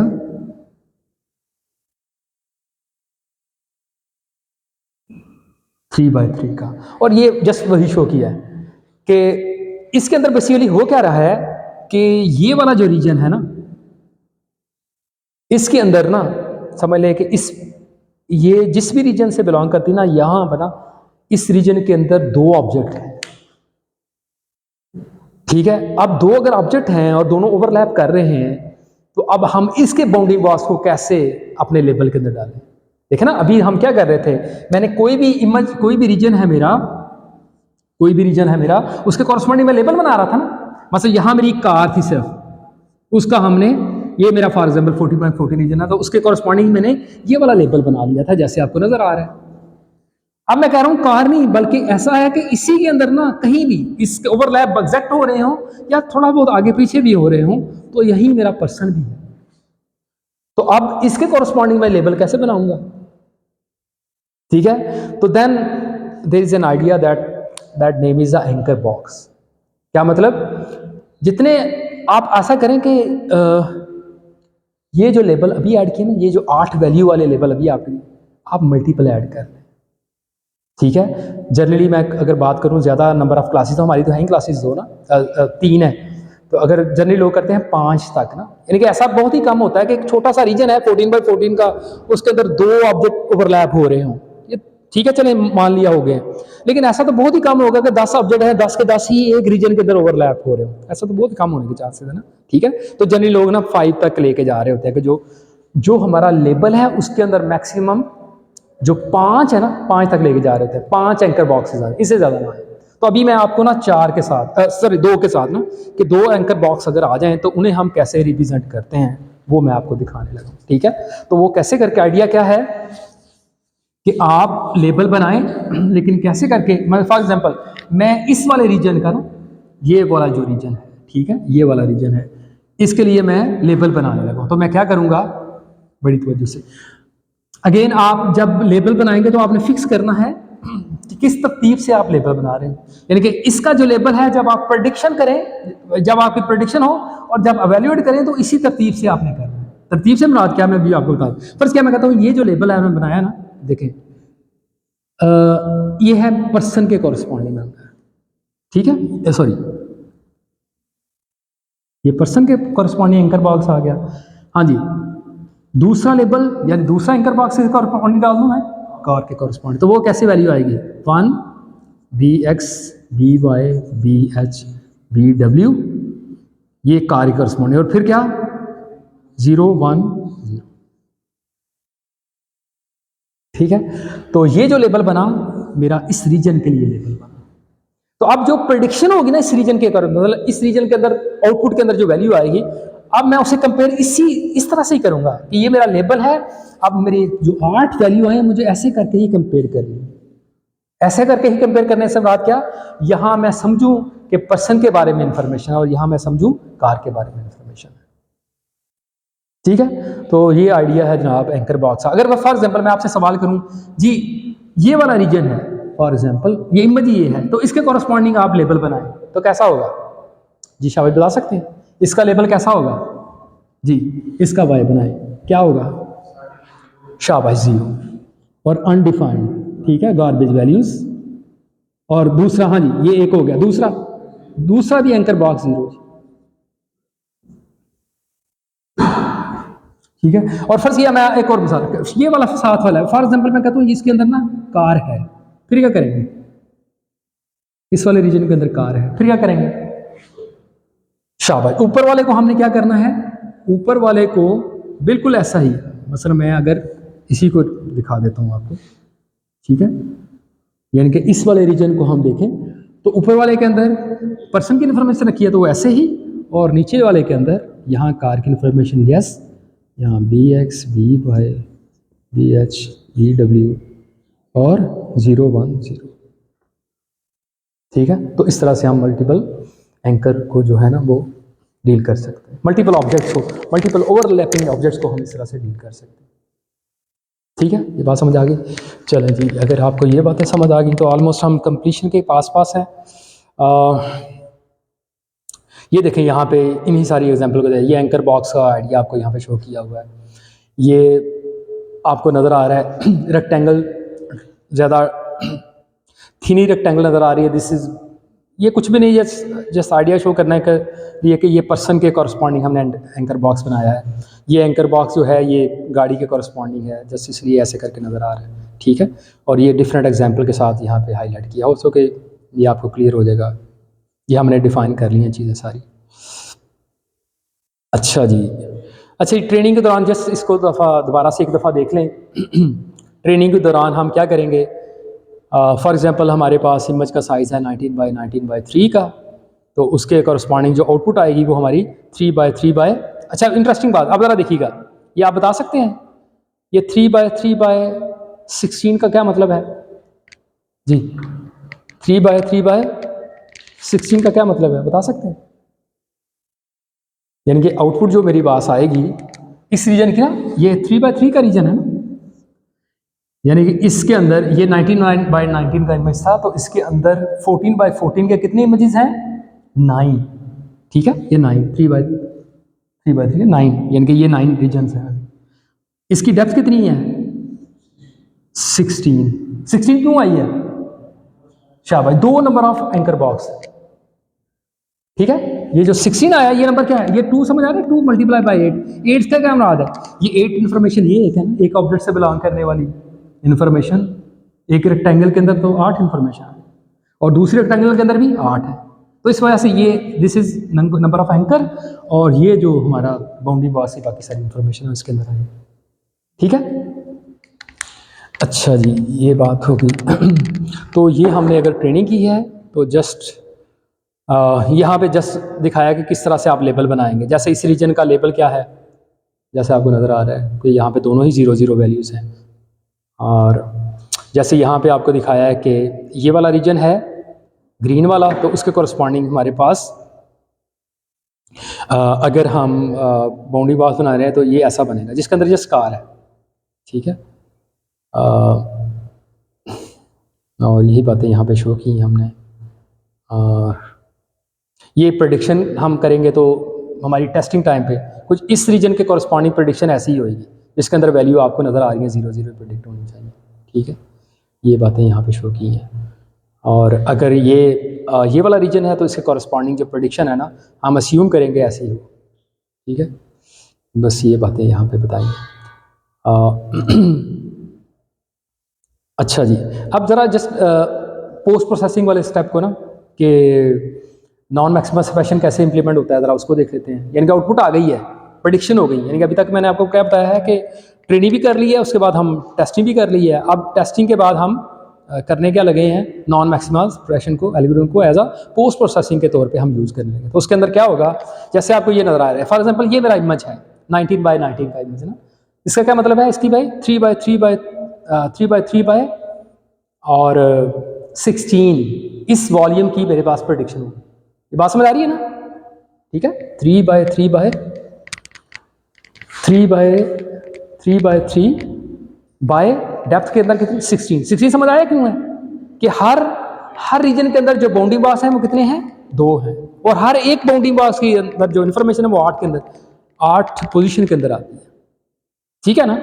तो अब जैसे आपको यहाँ पे नजर आ रहा है मेरे पास हर रीजन ने कुछ प्रेडिक्शन की है, कम प्रोबेबिलिटी की या ज्यादा प्रोबेबिलिटी की, लेकिन हर रीजन ने जो है 16 प्रेडिक्शन की है, ठीक है। हर एक रीजन के अंदर 16 प्रेडिक्शन है। तो अब मुझे क्या करना है, जरा देखिए, पहला स्टेप, ये पहले मैंने नहीं बताया था, अब मैं बताने लगा। देखिए ये प्रेडिक्शन हो गई, अब करना क्या है हमें, get rid of low probability prediction. ऐसी प्रेडिक्शन, ऐसे बाउंडिंग बॉक्स जिनकी प्रोबेबिलिटी वैल्यू बड़ी ही थोड़ी है, मतलब फॉर एग्जांपल 0.5 से कम है, तो यकीनन उसके अंदर ऑब्जेक्ट हो ही नहीं सकता, उसके अंदर नॉन मैक्सिमम सप्रेशन क्या अप्लाई आपने करना, ठीक है ना। तो उनको निकाल दें। जैसे हमने देखें आप ये वाला रीजन, ये वाला रीजन, ये वाला रीजन, इनके अंदर कोई भी बाउंडिंग बॉक्स नहीं है, ठीक है। तो उसके अंदर से हमने निकाल दिया, और इस तरह से ये वाला रीजन। उसके बाद क्या करना है, उसके बाद नॉन मैक्सिमम सप्रेशन को अब कॉल करें। अब कॉल करेंगे तो क्या होगा, यानी कि अब आपने एक वक्त के अंदर एक ऑब्जेक्ट के लिए कॉल करना है। फॉर एग्जाम्पल हम कहते हैं यहाँ पे पर्सन भी है, कार भी है, तो पहले किसके लिए कॉल करें, पर्सन के लिए, पर्सन के लिए कॉल करें। तो वो क्या करेगा, पर्सन के जैसे उसे कॉल करेंगे तो उसकी बॉडी के अंदर बेसिकली क्या होगा कि वो देखेगा सबसे पर्सन के कॉरस्पॉन्डिंग कौन सा बाउंड्री बॉक्स है जिसकी प्रोबेबिलिटी सबसे ज़्यादा है, ठीक है, या क्लास स्कोर सबसे बड़ा है, उसको आउटपुट करा दिया, और उस बाउंडिंग बॉक्स को पूरे इमेज के अंदर और पर्सन के जितने भी बाउंडिंग बॉक्स हैं उनके साथ इंटरसेक्ट ओवर यूनियन को कंप्यूट किया, और अगर इंटरसेक्ट ओवर यूनियन की वैल्यू जो है 0.7 से बड़ी आ गई तो देन उन बाउंडिंग बॉक्स को क्या कर दिया, डिस्कार्ड कर दिया, सप्रेस कर दिया, ठीक है। और दोबारा से लूप वही पर्सन के लिए चलेगी अनटिल के हम जो है उसके अंदर पर्सन के रिलेटेड जो बाउंडिंग बॉक्स है उन्हें हम प्रेडिक्ट कर लें। उसके बाद यही एल्गोरिथम हमने, अगर फॉर एग्जांपल जैसे हमारे केस के अंदर कार है, कार के लिए भी चलाएंगे, इसी तरह से हमारे पास मोटर साइकिल है, उसके लिए भी हम इसको एल्गोरिथम को कॉल करेंगे। तो एट द एंड आपको जैसे आपको नज़र आ रहा है कि हमारे पास जस्ट ये 2 बाउंडिंग बॉक्स नज़र आ जाएंगे, ठीक है, जैसे यहाँ पे नज़र आ रहा है आपको, ठीक है जी। इसके बारे में कुछ डिटेल मैंने यहाँ लिखी है, इसे आप पढ़ लीजिएगा। दोबारा से एल्गोरिथम को पूरा एग्जीक्यूट करके आपको दिखाया है, यहाँ से देख लीजिएगा। अच्छा जी, अब ज़रा मैट्रिक की बात कर लेते हैं। वेरी सिंपल आइडिया लेकिन इंतहाई इंपॉर्टेंट। देखें जिस तरह से एज डिटेक्शन के अंदर हमने देखा कि हमने प्रसीन और रिकॉल और उसके बाद F1 स्कोर को यूज़ किया था एज अ एवेल्यूएशन मैट्रिक। बिल्कुल उसी तरह से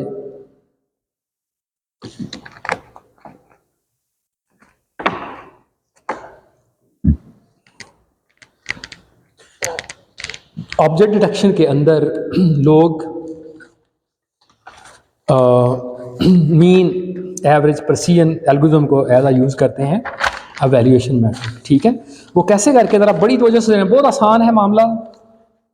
जस्ट आपने थोड़ा सा गौर करना। देखें जी, फॉर एग्जांपल मेरे पास ये इमेज है, कितने इमेज हैं जी, कितने में नज़र आ रहे हैं? Data set, this is evaluation metric. इसका मतलब क्या है? एवेल्यूएशन के लिए आप यूज़ करेंगे, टेस्टिंग टाइम पे इसे आप यूज़ करेंगे। ठीक है, ये है मेरे पास 3 इमेज। अच्छा जी, बड़े गौर से देखना आप। और अभी हमने ना जस्ट एक ऑब्जेक्ट पे फोकस कर रहे हैं। बाई चांस इसके अंदर ऑब्जेक्ट भी एक ही है, कौन सा है? डॉग।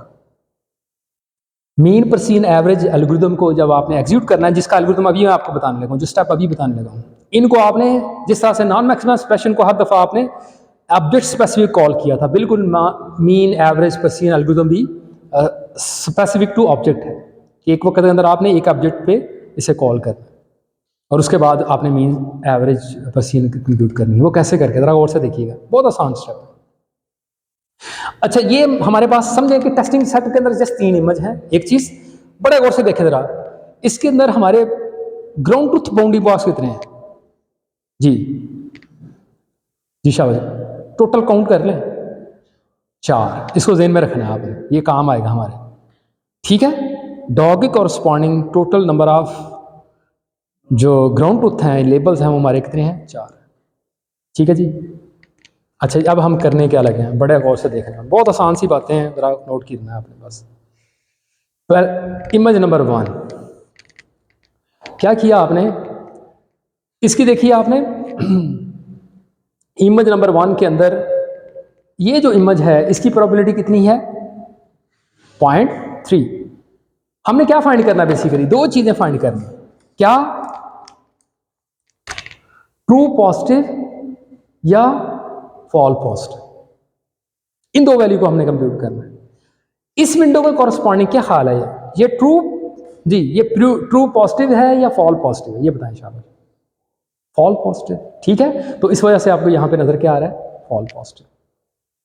ठीक है, अच्छा जी, इसी तरह से 0.6 प्रेडिक्शन वाला इमेज देखें मेरा, अगेन यही वो विंडो देखें आप। इस विंडो के अंदर क्या हो रहा है?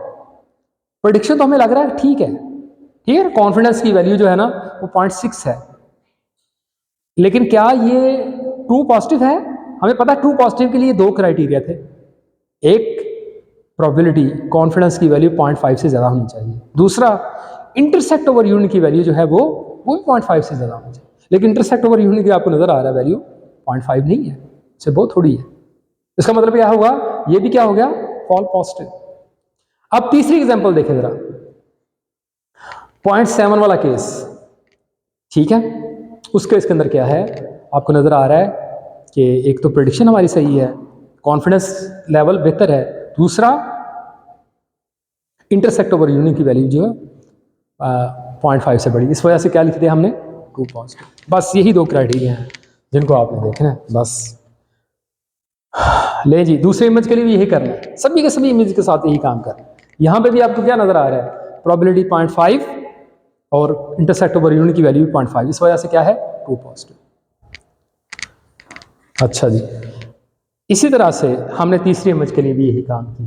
ठीक है, जैसे आपको नज़र आ रहा है ये दोनों प्रोबेबिलिटी जो हमें नज़र आ रही हैं ये तो फॉल्स पॉजिटिव है। ठीक है, और ये वाली जो प्रेडिक्शन है ये ट्रू पॉजिटिव है। ठीक है, अच्छा इसके बाद क्या करना है? सभी को ना अरेंज करते हैं आप। ये जो तीनों इमेजेस हैं ना, इनके कॉन्फिडेंस और इनकी ट्रू पॉजिटिव और ट्रू फॉल्स पॉजिटिव की वैल्यू को ना इकट्ठा कर दें, जैसे यहाँ पे आपको करके दिखाया। इकट्ठा करने के बाद एक और काम करें, इन्हें सॉर्ट कर दें, जैसे यहाँ पे सॉर्ट कर दिया। अच्छा, सॉर्ट करने के बाद ना अब मैं ना इससे थोड़ा सा हट के आपको बताता हूँ आगे जो स्टेप है ना। जस्ट ये समझ आ गया? सॉर्ट करने वाली बात समझ आई। इसके बाद हमने क्या कंप्यूट करना है? इसके बाद हमने प्रेसिजन और रिकॉल को कंप्यूट करना है, लेकिन वो कंप्यूट करने पहले थोड़ा सा दोबारा से रिकैप कर लें। हाँ जी, प्रेसिजन जरा देखें। पर्सियन की डेफिनेशन समझ आ रही है? ये है वो वाला, ये जो सर्कल रीजन आपको नजर आ रहा है ना, ये समझ लीजिए प्रेडिक्शन वाला रीजन, जो हमारे एल्गोरिथम ने, ऑब्जेक्ट डिटेक्टर ने हमारे ने प्रेडिक्ट किया, ये वो वाला रीजन है जिसके अंदर आपको नजर आ रहा है कुछ वैल्यू ऐसी हैं जो ट्रू पॉजिटिव हैं। यानी ग्राउंड ट्रूथ के अंदर ये वैल्यू बेसिकली क्या है, ट्रू वैल्यूज हैं। ग्राउंड ट्रूथ के अंदर ये ट्रू वैल्यूज हैं, ये ट्रू वैल्यूज हैं, ये ट्रू वैल्यूज हैं, ये यानी कहने का मतलब ये पॉजिटिव वैल्यूज हैं, ये पॉजिटिव वैल्यूज हैं, ये सारी पॉजिटिव। और इस तरफ ये नेगेटिव वैल्यूज हैं, ये नेगेटिव वैल्यूज हैं, नेगेटिव वैल्यूज। ठीक है, अब इस रीजन के अंदर जितनी वैल्यूज भी आ रही है ना, ये हमारी प्रेडिक्शन है, जिन्हें वो कह रहा है कि ये ऑब्जेक्ट हैं।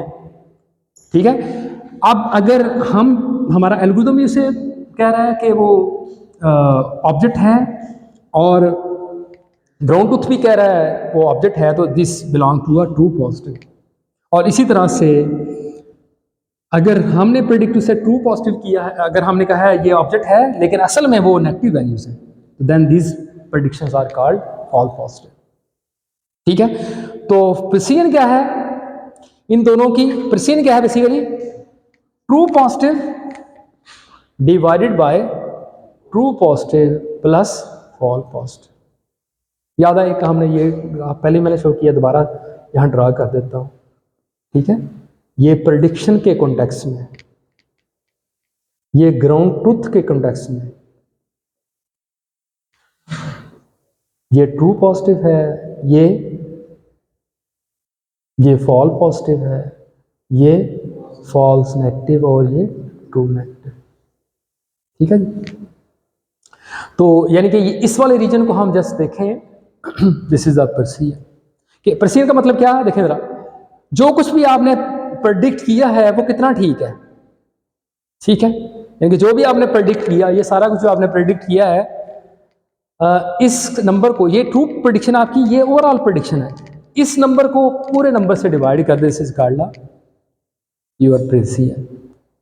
ठीक है, अच्छा जी, इसी तरह से आपने रिकॉल को कंप्यूट करना है। ठीक है, तो रिकॉल क्या है? Very similar. ठीक है, जैसे आपको यहाँ पे नजर आ रहा है कि आप for all target bounding was what fraction did we correctly detect. जितने भी आपकी करेक्ट जो हैं वैल्यूज हैं, मतलब ग्राउंड ट्रूथ है ना, यानी ग्राउंड ट्रूथ ऑब्जेक्ट्स हैं जो आपके, उनके कॉरस्पॉन्डिंग आपने कितना प्रेडिक्ट किया। इसका मतलब है आप ये वाला region divided by whole region. ठीक है, तो जैसे आपको यहाँ पे नजर आ रहा है। ठीक है, तो इसको हम ऐसे भी कहते थे, true positive divided by true positive plus false negative. तो इसका मतलब है हमने इस वाले रीजन को देखा। सही है, ये बात समझ आई? अच्छा चलें, एक सवाल मैं आपके लिए छोड़ देता हूँ। ये ना हमेशा ट्रेड ऑफ होगा, प्रेसिजन और रिकॉल। याद है हमने एक कर्व भी ड्रॉ की थी बहुत पहले ना, आप हमेशा देखेंगे ये हमेशा रिकॉल और प्रेसिजन एक ट्रेड ऑफ है। आपने जस्ट मुझे ये आंसर करना है, होमवर्क है ये हमारे लिए ना, हम एक एप्लीकेशन बनाने जा रहे हैं, ऑब्जेक्ट एक्शन की एप्लीकेशन है, किसके लिए? सेल्फ ड्राइविंग कार के लिए, सेल्फ ड्राइविंग कार के लिए। वहां पे हमने किसी भी ऑब्जेक्ट को डिटेक्ट करना है, फॉर एग्जांपल पर्सन की ऑब्जेक्ट, पर्सन को हम डिटेक्ट कर रहे थे, तो वहां पे पर्सन की डिटेक्शन के कॉन्टेक्स्ट में रिकॉल की वैल्यू बड़ी होनी चाहिए या प्रेसिजन की वैल्यू को ज्यादा हम ये देनी चाहिए? तो ये आपने आंसर करना है। सवाल समझ आ गया? ठीक है, तो इसको आंसर प्लीज आपने करना। अच्छा जी, अब जरा हम, अगर आपको ये बातें समझ आ गई हैं तो अब आगे हम चलते हैं। अब क्या करने लगे हम जी, वही हमारा ग्राफ है, जस्ट ना इसको मैं थोड़ा सा चेंज करने लगा, इसको थोड़ा सा चेंज करने लगा।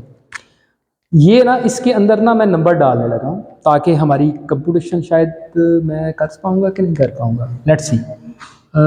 मैं ना इस वाले बॉक्स को ना मेरा ख्याल मैं नया ही बना लेता हूँ। ठीक है, अच्छा यहाँ पे मैं इमेज नहीं लिख रहा, मैं जस्ट कॉन्फिडेंस लिख रहा हूँ। कॉन्फिडेंस की वैल्यू आपने मुझे जस्ट बतानी। हाँ जी, पहली वैल्यू क्या है? 0.9। अच्छा, इसके कॉरस्पॉन्डिंग मैं यहाँ पे लिखूंगा ट्रू पॉजिटिव, और यहाँ लिखूंगा मैं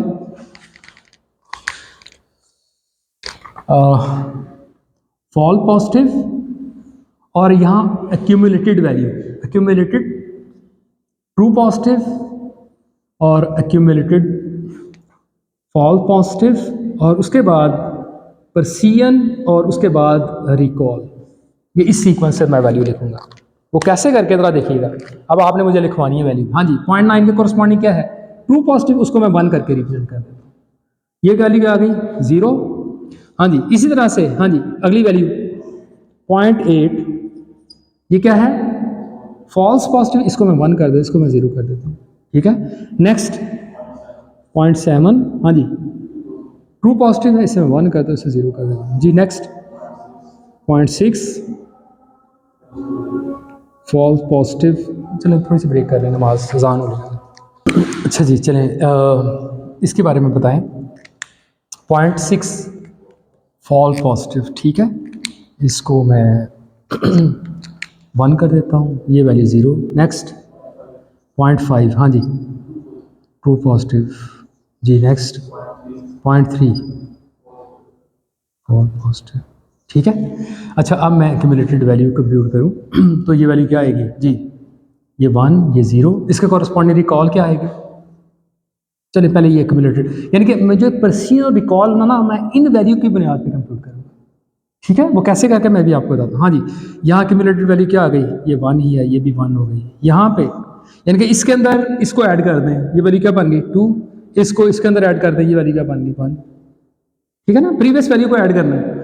जो करंट वैल्यू है आप देखें, इसके अंदर नई वैल्यू क्या आ जाएगी, ये 2 है, प्लस इसके अंदर ये वैल्यू ऐड करें, ट्रू पॉजिटिव, ये 2 रहेगी। इसके अंदर ये वैल्यू ऐड कर दें, ये क्या बन गई 2। ठीक है, ये वैल्यू क्या आ जाएगी 3 और 2। ठीक है, और नेक्स्ट ये 3 और ये भी 3 बन जाएगी।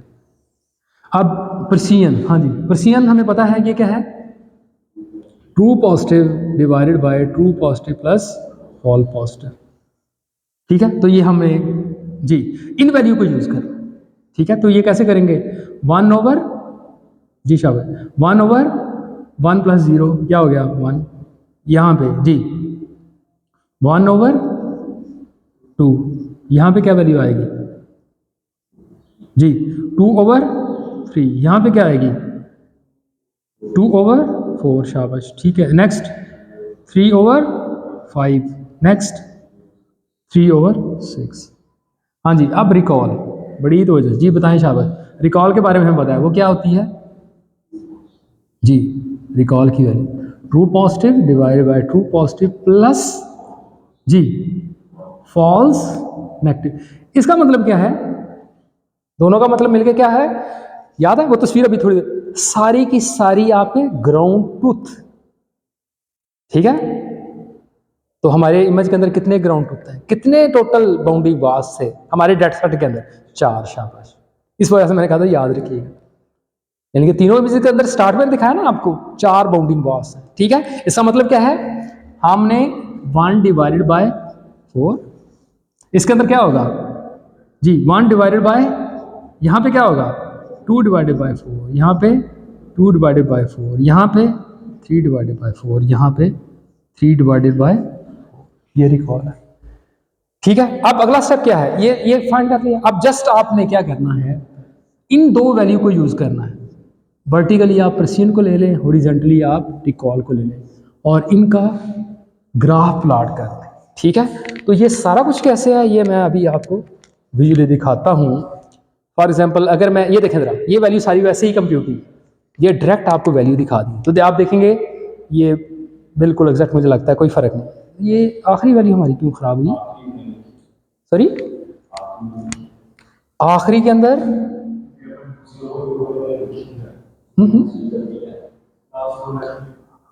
बता देते ना, चलें ठीक है, वो एक वैल्यू आ गई 0.2। ठीक है, मैं यहाँ पे 0 लिखूँगा, ये 1 आ जाएगी, ये 3 रहेगी और ये क्या हो जाएगी 4, और यहाँ पे जी यहाँ पे 3 ओवर 7 और ये 3 ओवर 4। ठीक है, अब आपको देखा एग्जैक्ट वही वैल्यूज आ गई। अच्छा अब इन्हें प्लॉट करेंगे ना, इसका अगर आप प्लॉट देखें तो आपको ऐसा प्लॉट नजर आएगा। ठीक है, जस्ट इन वैल्यू को यूज, वही वैल्यूज है। ठीक है, इन वैल्यू को यूज करके ये प्लॉट आ गया। अब इस प्लॉट का क्या फाइंड करना है आपने, एरिया अंडर द कर्व। ठीक है, यानी कि ये जो प्लॉट है इसके अंदर ये जो एरिया है इसकी क्या वैल्यू है। This value is called a average Persian. किसका? डॉग का। अच्छा ये कैसे कंप्यूट करेंगे, एरिया कैसे कंप्यूट करेंगे? वेरी सिंपल, रेक्टेंगल का तो कोई मसला नहीं, बाई पार्ट्स कर लें आपने, ठीक है। ये वाला एरिया तो कोई कंप्यूट करना कोई मसला नहीं है। रेक्टेंगुलर का क्या मतलब, इस वाले एरिया, इस वाले नंबर को इस वाले नंबर से मल्टीप्लाई कर लें, ठीक है। हाँ जी, अब ये वाला रीजन, this is the trapezoidal region, तो वो उसका एरिया कैसे फाइंड करते हैं? पैरेलल वैल्यू को, यानी ये क्या मतलब, फर्स्ट किया मैं कहता हूँ ये ए है और ये बी है, A plus B divided by 2 multiply by ये इन दोनों के दरमियान जो डिफरेंस है, ये जो डिस्टेंस है, ये जो हाइट है, फॉर एग्जांपल मैं कहता हूँ एच है, इसे मल्टीप्लाई करें एच से, ऐसा करने से ये वाले रीजन का एरिया आ गया। इसी तरह से इसी का रेप्लिका ये है, इन तीनों को अगर ऐड करें जिसे मैंने ऐड किया था और वाकई यही वैल्यू आ रही थी, ठीक है। तो हमने ये किसकी पर्सियन फाइंड किया है? एवरेज पर्सियन किसकी फाइंड किया? डॉग की, एक ऑब्जेक्ट की फाइंड की है। हमारे पास जितने ऑब्जेक्ट हैं उन सभी के हमें इसी तरह से एवरेज पर्सियन कंप्यूट करनी है। फॉर एग्जांपल मैं कहता हूँ हमारे पास कैट भी थी, तो आपने वही कैट के कोरस्पॉन्डिंग भी ऐसा ही करना है। अभी जो मैंने आपको 3 इमेज सिखाए वहां पे डॉग ही थी। फॉर एग्जांपल आपके पास इमेज थे, पूरे डेटा सेट को देखना आपने, ठीक है। तो उसके अंदर अगर कैट भी हैं तो आपने बिल्कुल इसी कॉन्टेक्स्ट से आपने देखना है। जैसे यहाँ पे आपको शो किया कि जी कैट के कोरस्पॉन्डिंग हमने एवरेज पर्सियन कंप्यूट किया, जैसे 0.74 एक नंबर आ गया, तो मीन एवरेज पर्सियन क्या होगी? इन दोनों नंबर को 2 से डिवाइड करना, ठीक है। This is called the mean average Persian, ठीक है। इसके साथ एक और बात भी है, एक और पॉइंट भी है, वो भी जस्ट हाईलाइट कर देता हूँ फॉर कंप्लीटनेस, कि देखें अभी जो हमने थ्रेशोल्ड यूज़ की ना इंटरसेक्ट ओवर यूनियन के लिए, वो कौन सी यूज़ की थी? लेकिन लोग ऐसे नहीं करते, कहते हैं अगर आप बिल्कुल accurate mean average Persian compute करना चाह रहे हैं ना, तो किसी भी एक ऑब्जेक्ट के लिए रेंज ऑफ वैल्यू को चेक करें, ये रेंज ऑफ वैल्यूज उन पे चेक करें और फिर उसका एवरेज लें, मतलब डॉ के लिए सारी वैल्यू चेक करें। अभी हमने सिर्फ 0.5 को किया था, आप ले लें, मतलब ये स्टेप साइज क्या है? 0.5 0.05, मतलब आपने लिखा था 0.5, अब ले लें 0.55 के साथ, फिर क्या ले लें 0.6 के साथ, और सब अप टू 0.95 तक, और फिर उसका एवरेज फाइंड कर लें, वो डॉग के लिए होगा। फिर इसी तरह से कैट के लिए और बाकी ऑब्जेक्ट के लिए करें, और फिर उसका मीन लें, तो देन वो that become a mean average Persian, ठीक है जी। तो ये थी जनाब बातें मीन एवरेज पर्सियन के हवाले से। अब आज के लेक्चर के हवाले से आखिरी बात, ठीक है, वो क्या है? वो है आइडिया ऑफ ट्रांसफ़र लर्निंग का। मैं जस्ट उस पर कुछ कमेंट करना चाहूँगा। देखें, फ़र्ज़ किया आपके पास ना डाटा सेट है बहुत ही छोटा, फॉर एग्जांपल आपके पास इमेजेस हैं 1000 इमेजेस। डीप लर्निंग के कॉन्टेक्स्ट में हम हमेशा बात करते रहे हैं जो हमारा डाटा सेट है ना उसका साइज़ ज़्यादा बड़ा होना चाहिए, लेकिन अगर आपका डाटा सेट छोटा है तो फिर हम क्लासिफिकेशन की प्रॉब्लम को कैसे सॉल्व करें, ठीक है, जॉब डिटेक्शन की प्रॉब्लम को कैसे सॉल्व करें? तो उसके लिए क्या है कि आप ना किसी प्री ट्रेन्ड मॉडल को यूज़ कर लें, जैसे रेजोनेट है, ठीक है, रेजोनेट है, रेजोनेट फॉर एग्जांपल 14 है। अगर आप पाइटार्स को यूज़ करते हैं ना, तो आप जस्ट लिखें मॉडल को इंपोर्ट कर लें, उसके बाद जस्ट लिखें मॉडल डॉट रेजोनेट, और प्री ट्रेन की जो ऑप्शन है ना यहाँ पे क्या कर दें, तो ऑटोमेटिकली जो आपके पास मॉडल आएगा ना वो कौन सा होगा? ऐसा मॉडल होगा जो प्री ट्रेन्ड है। क्या मतलब? किसी बड़े डाटा सेट पे, जस्ट लाइक इमेजनेट, उस पर ट्रेंड हुआ है। क्या मतलब? उसके वेट जो हैं उस नेटवर्क के मुताबिक, उस डाटा सेट के मुताबिक जो है ना वो ट्रेंड है, ठीक है। अब आपने सिंपल क्या करना है, क्योंकि आपका डाटा सेट छोटा सा है, तो आपने सिंपल क्या करना है, आप डाटा सेट के अंदर फॉर एग्जांपल मैं कहता हूँ 3 क्लासेस हैं आपकी, तो आप क्या करें, रेजोनेट है ना, तो इसे इमेजनेट के साथ ट्रेन किया तो आखिरी लेयर पे 1000 नंबर ऑफ न्यूरॉन्स होंगे, तो वुड बी नाइस आप क्या करें, आप आखिरी लेयर को उड़ा दें और आखिरी लेयर पे अपने 3 न्यूरॉन्स डाल दें, जो कोई भी 3 कैटेगरी हों उनको डिफाइन करें। एक काम तो ये करना है आपने, ठीक है। अच्छा, दूसरा काम, क्योंकि आपका डाटा सेट 1000 के करीब है, आप क्या करें, अब आप इन सारी लेयर को फ्रीज कर दें, जस्ट आखिरी लेयर को क्या करें, फाइन ट्यून करें। फ्रीज से करने से मुराद क्या, कि जो उसके पैरामीटर की वैल्यूज हैं ना ट्रेनिंग के दौरान जो गेट की हैं वो रिटेन करें, और जस्ट अपडेट किसको करें, ये आखिरी लेयर के पैरामीटर्स को। किसके मुताबिक, आप अपने डेटा सेट के मुताबिक। सही है, this is a one way. अच्छा, this process called transfer learning और फाइन ट्यूनिंग। अच्छा जी, अब दूसरा तरीका, और ये बेतहाशा इस्तेमाल हमेशा हमारा जो है ना कंप्यूटर विजन के खास तौर पे एरिया के अंदर, और जब आप डीप लर्निंग के एल्गोरिथम को यूज़ कर रहे हैं तो आप ये इस वाली यानी कि ट्रांसफर लर्निंग वाले आइडिया के साथ, फाइन ट्यूनिंग वाले के साथ हमेशा आपका वास्ता पड़ने वाला है। अच्छा, दूसरा देखें जरा, अगर आपके डाटा सेट का साइज थोड़ा सा बड़ा है, फॉर एग्जाम्पल जैसे मैं कहूँ 10,000 के करीब है, तो फिर क्या करना है, फिर क्या करें फिर ये है कि कुछ आखिर वाली लेयर, मैंने एक तो आखिरी लेयर को आपने यकीनन 3 क्लासेस के साथ यानी कि आखिर पे सॉफ्टमैक्स रखा, 3 न्यूरॉन्स को रखा आपने, और उसके बाद क्या करना है, आखिरी कुछ लेयर्स को, again this thing is belong to hyper parameter के मैंने कितनी लेयर्स को ना, जैसे फॉर एग्जांपल मैं कहता हूँ 34 लेयर्स हैं, तो आप ऐसा कर लें 17 को फ्रीज कर दें और 17 को अनफ्रीज कर दें, यानी कि 17 को ट्रेन कर दें, बाकियों को ऐसे ही रखें। ठीक है। और तीसरी टाइप क्या हो सकती है, जब आपके पास सफिशिएंट डाटा सेट है और आप स्टिल ये चाहते हैं कि यार बजाय कि मैं अपने नेटवर्क को रैंडम वैल्यू के साथ उसके वेट्स को इनिशियलाइज करूं या जेवियर इनिशियलाइजेशन के साथ उसे इनिशियलाइज करूं, वुड बी नाइस ये अगर किसी बड़े डाटा सेट पे ट्रेन है तो उसके मैं वेट्स को लूं और अपने डाटा सेट के लिए इसे मैं फाइन ट्यून कर दूं। ठीक है, तो ऐसा करने से ये देखा गया है कि जो आपके रिजल्ट आते हैं ज़्यादा स्टेबल आते हैं। ठीक है, और नेटवर्क भी जल्दी कन्वर्ज हो जाता है। तो इस वजह से लोग ट्रांसफर लर्निंग को हर सूरत में यूज़ कर रहे हैं। ठीक है। अच्छा, इसके कॉन्टेक्स्ट में आपने कोडिंग वाइज क्या करना है, मैंने यहाँ पे थोड़ी सी कोशिश की कि मैं आपको कुछ ना कोड शेयर करूँ। जैसे यहाँ पे मैंने अभी बता रहा था आपको कि models dot resonate pre train को ट्रू करें तो ये आपको मिल जाएगा, ट्रेंड मॉडल आपको मिल जाएगा। ठीक है, उसके बाद आपने इसको फ्रीज करना है। फ्रीज करने का देखें तरीकाकार क्या है, जितनी लेयर को आप फ्रीज करना चाह रहे हैं ना, जस्ट आपने पहले तो सारी लेयर को भी क्या कर दिया, उनका रिक्वायर्स डॉट अंडरग्रेड, याद है ये पैरामीटर की हमने बात की थी, पैरामीटर के साथ जुड़ा हुआ है, तो इसको क्या करते हैं, फॉल्स कर दें। ऐसा करने से क्या होगा, ये ट्रेंड नहीं होंगे। ठीक है, फ्रीज हो जाएंगे। ठीक है, और इसी तरह से अब आप करें कि जितनी लेयर को आप अनफ्रीज करना चाह रहे हैं, आप जस्ट उनके कॉरस्पॉन्डिंग यही जो रिक्वायर ग्रेड है उसको क्या कर दें, ट्रू कर दें। तो यहाँ मैंने एक छोटा सा सेंटेंस लिखने की कोशिश की है जहाँ पे मैंने -1 मतलब आप यहाँ पे -1 रख दें तो जस्ट आखिरी लेयर को ट्रेन कर लेंगे। यहाँ 17 रख लें तो 70 लेयर फ्रीज, 70 लेयर अनफ्रीज, और अगर यहाँ 34 कर दें तो सारी की सारी लेयर जो है वो ट्रेन के लिए हो जाएगी। ठीक है, तो ये जनाब सिंटैक्स था। और बाकी कोड क्या है, बाकी बिल्कुल वही तरीकाकार है कि आपने जी ऑप्टिमाइजर, आपने लॉस फंक्शन फिक्स करना है, ऑप्टिमाइजर फिक्स करना है और वही ट्रेनिंग लूप चलानी है, बाकी कोई भी डिफरेंट चीज़ नहीं है। ठीक है, तो मैं चाहूँगा आप अपने प्रोजेक्ट जो अभी आप कर रहे हैं उसके अंदर इस वाले आइडिया को यूज़ करें। ठीक है, और इसके साथ आखिरी बात जो जस्ट मैं होमवर्क है बेसिकली, आप इट्स अप टू यू कि आप इसे कितना सीरियस लेते हैं, लेकिन यहाँ पे मैंने कुछ लिंक शेयर कर दी हैं जिसके अंदर इन सभी आइडियाज़ की इम्प्लीमेंटेशन यहाँ पे रेजनेट ट्रांसफर लर्निंग के एल्गोरिथम को आप यूज़ करें। यहाँ कोड है बेसिकली ना, जस्ट इसको रीड करना है और कुछ नहीं करना आपने। यहाँ पे देखें कि कैसे रेजनेट को यूज़ करके ट्रांसफर लर्निंग के आइडिया को इम्प्लीमेंट किया है फॉर साइन डाटा सेट।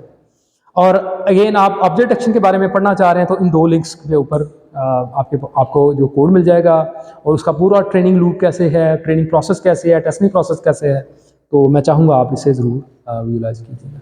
ठीक है, चलिए जी, इसके साथ ही आज का लेक्चर वाइंड अप करते हैं, तो इंशाल्लाह नेक्स्ट मुलाकात।